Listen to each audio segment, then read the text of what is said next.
ମୁଁ ସର୍ବପ୍ରଥମେ ରାୟଗଡ଼ା ନିର୍ବାଚନ ମଣ୍ଡଳୀର ଜନସାଧାରଣଙ୍କୁ ଏବଂ ତା ସଙ୍ଗେ ସଙ୍ଗେ ମୋର ମା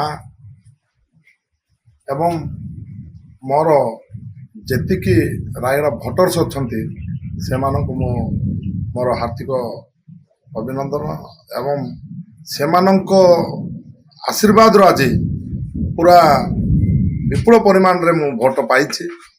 ସେଥିପାଇଁ ନିଶ୍ଚିତ ଭାବରେ ରାୟଗଡ଼ା ଜନସାଧାରଣଙ୍କୁ ମୁଁ ଶ୍ରେୟ ଦେବି। ଦେଖନ୍ତୁ, ରାୟଗଡ଼ା ନିର୍ବାଚନ ମଣ୍ଡଳୀରେ ଆପଣ ଦେଖିବେ ଶିକ୍ଷା, ସ୍ୱାସ୍ଥ୍ୟ, ଗମନାଗମନ ତିନୋଟି ଯାକ 25 ବର୍ଷ ଯେଉଁ ଶାସନ କରୁଥିଲା ଯେଉଁ ସରକାର, ସେ ସରକାରର ଯେଉଁ ନେତାମାନେ ଏବେ ଯାଏଁ ତାର ସମାଧାନଟା କରିପାରିନାହାନ୍ତି।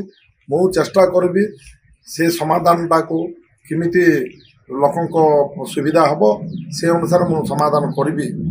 ଏବଂ ଦ୍ୱିତୀୟରେ ରାୟଗଡ଼ା ନିର୍ବାଚନ ମଣ୍ଡଳୀରେ ଯେକୌଣସି ଅସୁବିଧା ହେଉ କି କୌଣସି କଷ୍ଟ ହେଉ, ଲୋକଙ୍କର ଯଦି ଅସୁବିଧା ସୁବିଧା ଅଛି ସେଠି ପାଖରେ ମୁଁ ଛିଡ଼ା ହେବି ଏବଂ ତାଙ୍କର ଦୁଃଖ କଷ୍ଟରେ ମୁଁ ଯାଇକରି ତାଙ୍କମାନଙ୍କର